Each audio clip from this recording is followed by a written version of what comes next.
right, welcome today. We're diving deep into one of the most talked about and honestly fascinating verses in the entire book of Revelation. It's just one sentence, but wow, does it pack a punch, painting this incredible picture of a very, very special group of people. So here it is, Revelation 14, verse 4. Now, at first glance, it seems to be describing this group of 144,000 who are defined by their purity, their obedience, and the special status they have. But, as you can probably guess, phrases like not defiled with women and for they are virgins, they raise some pretty big questions right off the bat. I mean, for anyone reading this today, that language can be kind of baffling, right?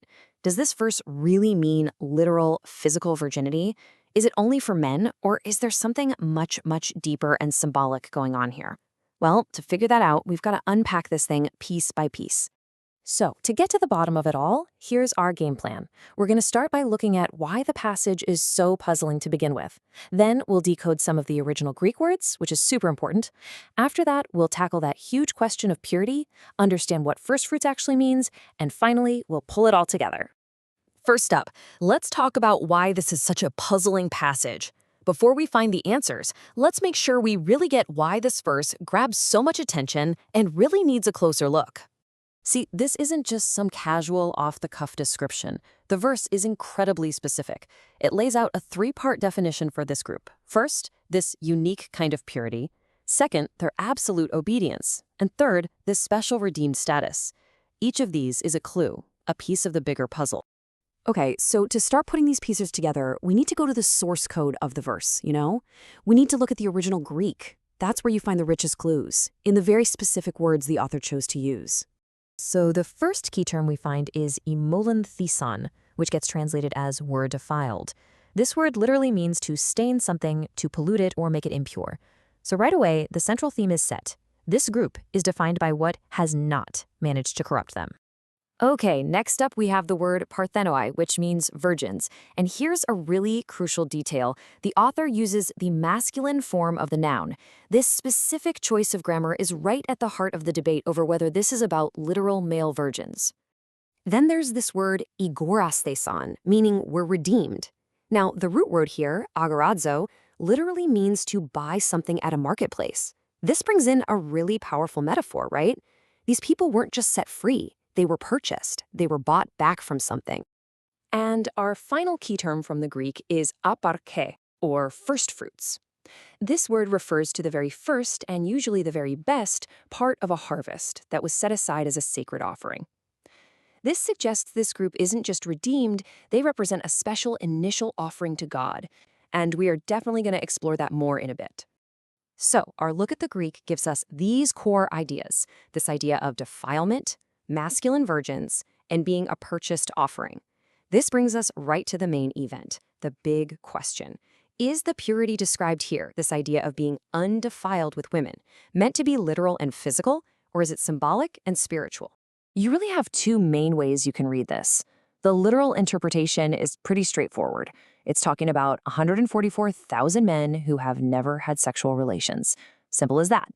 But the symbolic interpretation argues that this is all about spiritual purity, that it means avoiding corruption from false religions and worldly ideas.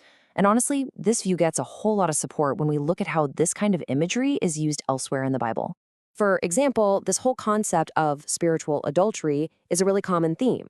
Right here in the book of James, believers who cozy up to worldly values are called adulterers and adulteresses.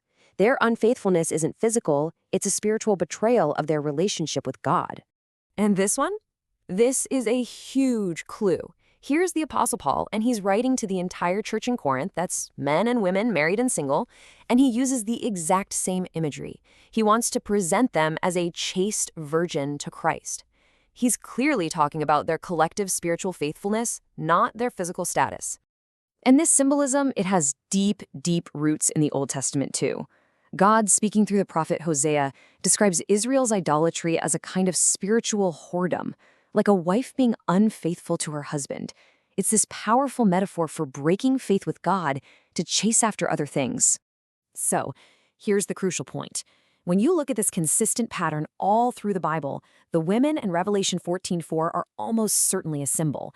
They represent the corrupt, idolatrous systems of the world, what Revelation in other places calls the great harlot of Babylon. So being undefiled isn't about physical celibacy. It's about staying spiritually pure and loyal to God alone in a world that's trying to pull you in a million other directions. Now, let's circle back to that other key term from our Greek breakdown, aparche, or firstfruits. This is an ancient agricultural idea, but it is just loaded with theological significance.